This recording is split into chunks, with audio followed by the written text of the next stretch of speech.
Welcome to Elect Connect, a candidate forum brought to you by the Greater Bloomington Chamber of Commerce. I'm Jim Shelton, the Chamber's Government Relations Manager, and we're going to be talking with Paula Staley, a Democrat who's running for the Indiana House of Representatives, District 65. First, I'd like to thank our sponsors, without whom this would not be possible. They are Comcast Business, Bunger Robertson Attorneys, City of Bloomington, German American Bank, Hoosier Energy, Indiana University, and Smithville. So again, we're going to be talking with Paula Staley. She's a Democrat and she's a candidate in the House of Representatives for District 65. Welcome, Paula. Mm-hmm. Tell us a little bit about yourself and why you're seeking this office. Okay. So I'm Paula Staley, as you said, a Democratic candidate for state representative in District 65. I'm a wife and a mom and a grandma and a registered nurse. I was born and raised in Indy on the South Side and worked in hospitals for the first, hospitals and medical facilities for the first half of my career. And then I found my passion, which was public health. And I was able to work in local and also at the federal level in public health at the Centers for Disease Control and Prevention in Atlanta. And I was working there at the time of the passage of the Affordable Care Act and are in the policy office. And our CDC was charged with writing guidance for certain aspects of the law. And I was charged with writing or getting the government agencies together to write the guidance for the Medicare wellness visit. And so I think everybody's pretty familiar with that. And then when I came back to Indiana, I saw what was happening and I retired. I saw what was happening in the State House with the supermajority GOP not really talking to the Democrats or taking into account anything that they wanted to put forward. And I also saw them really being held captive by big moneyed interests. So basically I became a ticked off grandma and stepped up to run because nobody else would. My priorities at that time, which was back in February, was to fight for affordable health care. As you can imagine, I'm a nurse, so health care is really important to me. I think we can do a much better job of providing affordable health care in Indiana and supporting families, including public schools and environmental protections. Well, all that changed in March, and we all pivoted to health.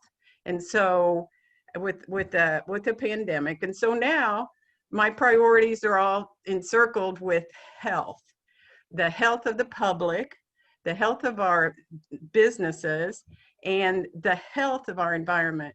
Because as you know, with the hurricanes and the fires and that sort of thing going on right now, if we don't address climate change and we can't all work together at the state and federal and local levels, then nothing else really matters. But so now, to me, it's about health. And when you talk about health, especially public health, the word is prevention. And so I think we need, in order to prevent further damage to our health, we need to support public health infrastructure here in Indiana so that when this happens again, our public health department will be ready to handle it, which they weren't this time.